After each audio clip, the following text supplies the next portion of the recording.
Hai, selamat datang kembali di Nonton Lagi Channel. Bagaimana nih kabar kalian? Semoga baik-baik saja ya.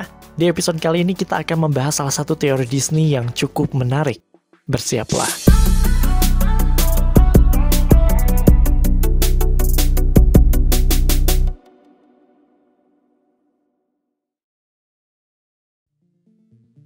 Bayangkan beberapa production house raksasa bersatu bekerja sama untuk membuat sebuah karya audiovisual yang fenomenal. Dengan bersatunya beberapa production house itu menandakan bahwa mereka tidak sedang bermain-main.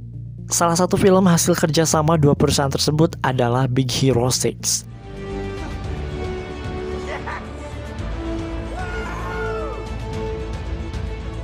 Film animasi yang dirilis pada tahun 2014 ini merupakan hasil kerjasama antara dua perusahaan besar, yaitu Disney dan Marvel Studios.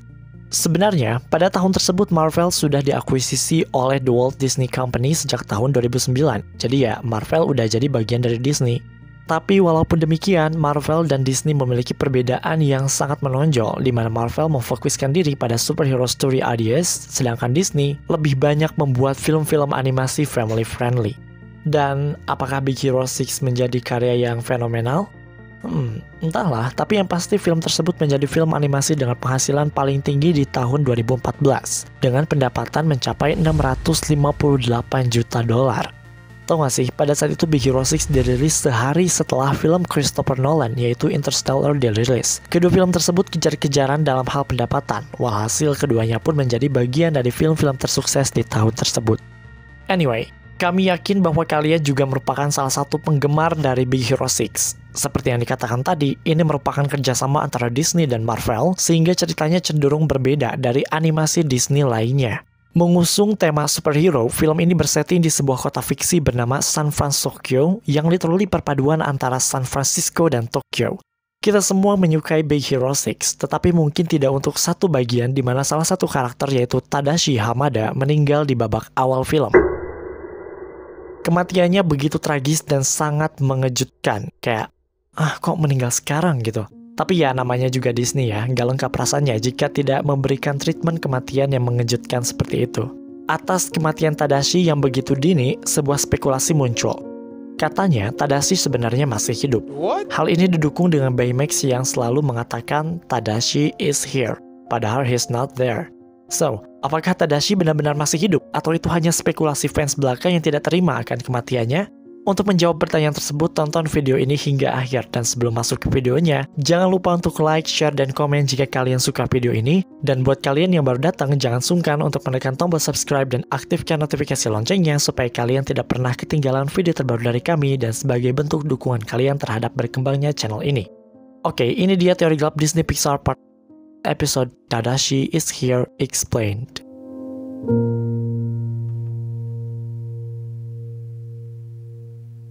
Walaupun terbilang fenomenal karena ini dirilis 7 tahun yang lalu, kami akan sedikit spoiler alur ceritanya. Big Hero 6 mengisahkan tentang Hiro Hamada, seorang remaja belasan tahun yang memiliki bakat di bidang teknologi, khususnya robotik. Namun bakatnya tersebut sia-sia karena Hiro lebih banyak menghabiskan waktu untuk mengikuti klub pertarungan robot ilegal. Menyadari hal tersebut, kakak laki-lakinya Tadashi Hamada mengajaknya ke San Francisco Institute of Technology disingkat SFIT, sebuah universitas di mana Tadashi belajar. Di sana, Hiro dikenalkan pada teman-teman Tadashi, diantaranya ada Go-Go Tomago, Fred, Wasabi no Ginger, dan Honey Lemon. Dia juga bertemu dengan Baymax, robot kesehatan pribadi yang diciptakan oleh Tadashi. Hiro langsung kagum dengan semua itu dan dia memutuskan untuk masuk ke SFIT.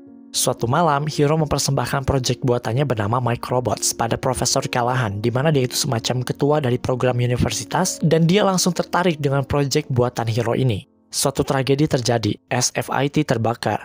Profesor Callahan terjebak di dalam gedung. Tadashi berusaha untuk menyelamatkannya. Ia masuk ke dalam gedung dan tiba-tiba gedung malah meledak. Tadashi dan Profesor Callahan meninggal seketika.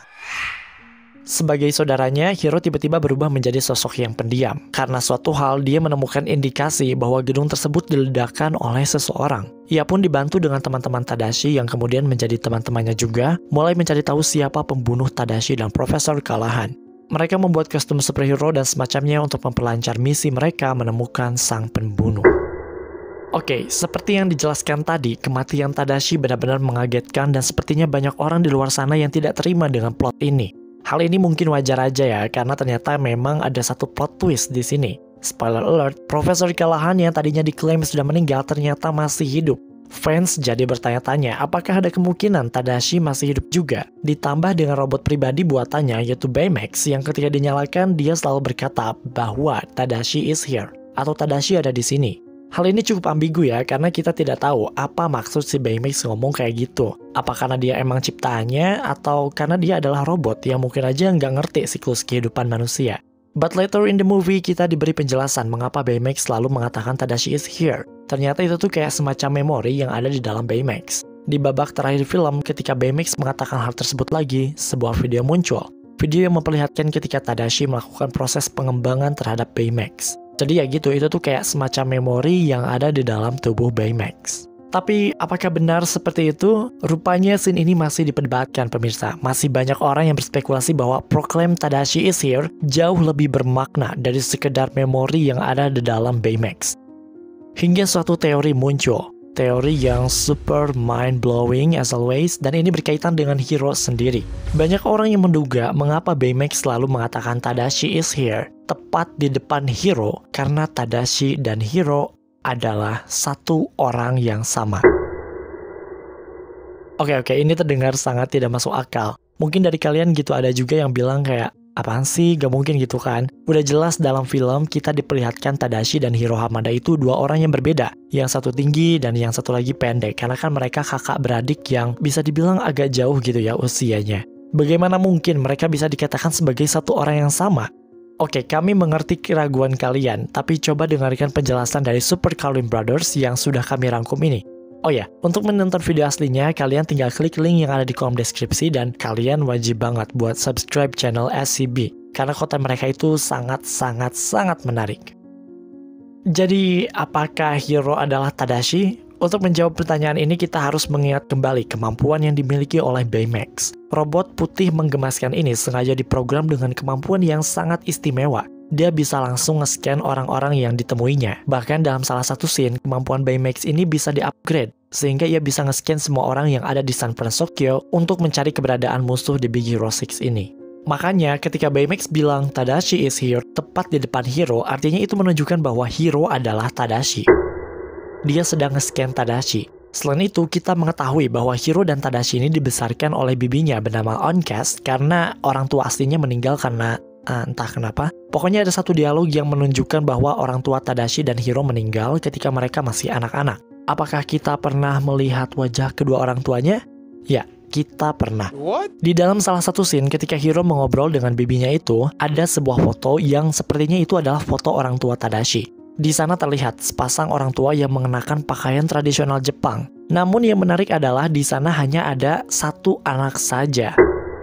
Jika kita asumsikan bahwa Tadashi dan Hiro adalah dua orang yang berbeda, seharusnya ada dua anak di sana. Gak mungkin dong cuma satu doang, karena kan ini juga foto keluarga gitu. Nah, dengan adanya bukti kecil ini, orang-orang semakin menggila dengan mengatakan bahwa Tadashi dan Hiro adalah satu orang yang sama. Nah, bagaimana hal ini bisa terjadi? Maksudnya, kalau misalnya Hiro dan Tadashi memang satu orang yang sama, kenapa sepanjang film kita bisa melihat ada dua orang ini gitu, berdampingan gitu ya, Tadashi dan Hiro? Jawabannya simple guys. Hal itu bisa terjadi karena adanya mesin waktu. Ingat gak sih, Big Hero 6 itu sebenarnya nggak 100% temanya tentang kesuperheroan, tapi juga nyelipin tentang mesin waktu. Ingat portal yang dibikin oleh Cray? Itu kan portal yang bukan hanya mindahin barang dari satu tempat ke tempat lain saja, tapi juga ada campur tangan waktu di sana. Mereka berencana untuk membuat sistem transportasi menjadi lebih cepat.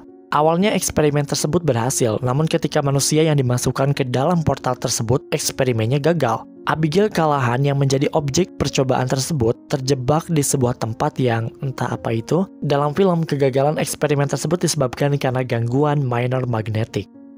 Jadi, setelah kejadian yang ada di film pertama, Hiro akan sadar bahwa dia bisa menggunakan teknologi itu.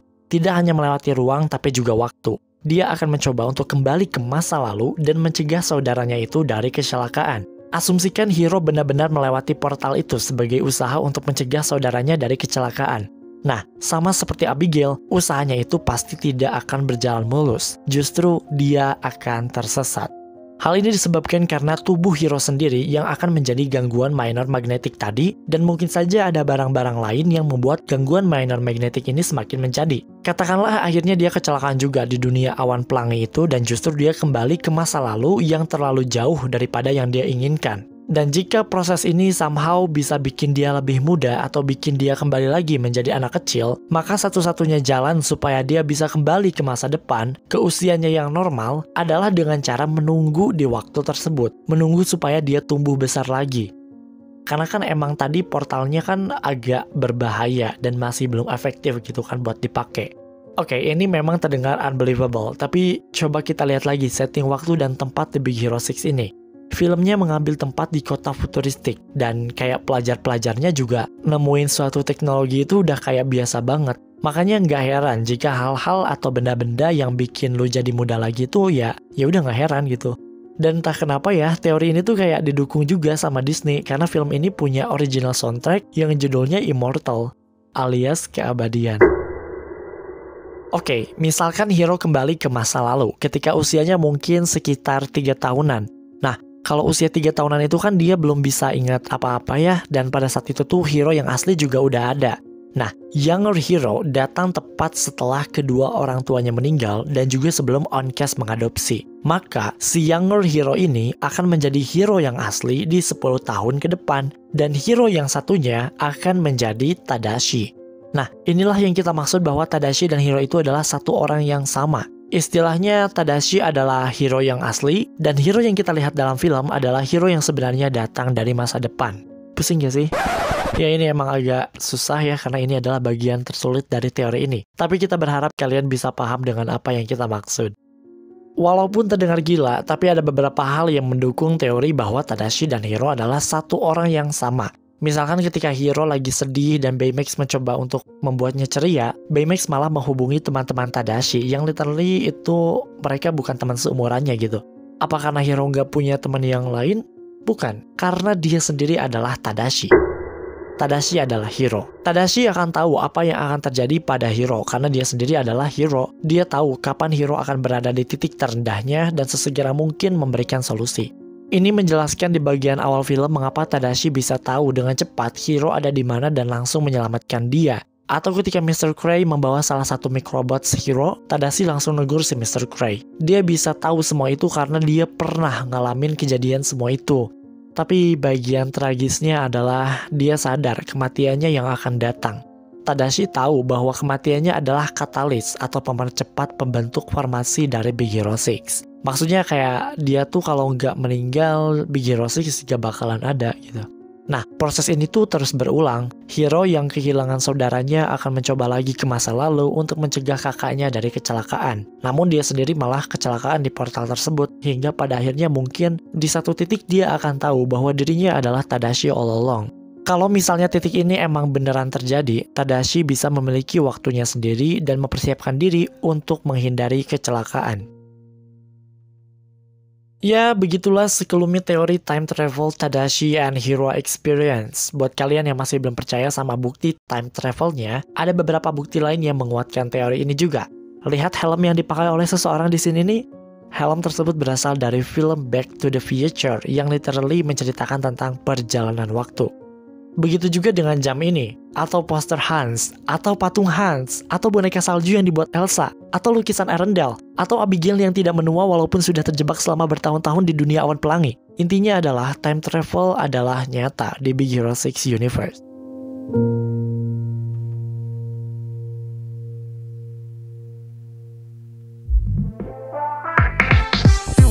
Oke guys, itu dia teori gelap Disney Pixar episode Tadashi is Here Weird Explained. Walaupun terdengar rumit, kami berharap kalian bisa mengerti teorinya secara keseluruhan.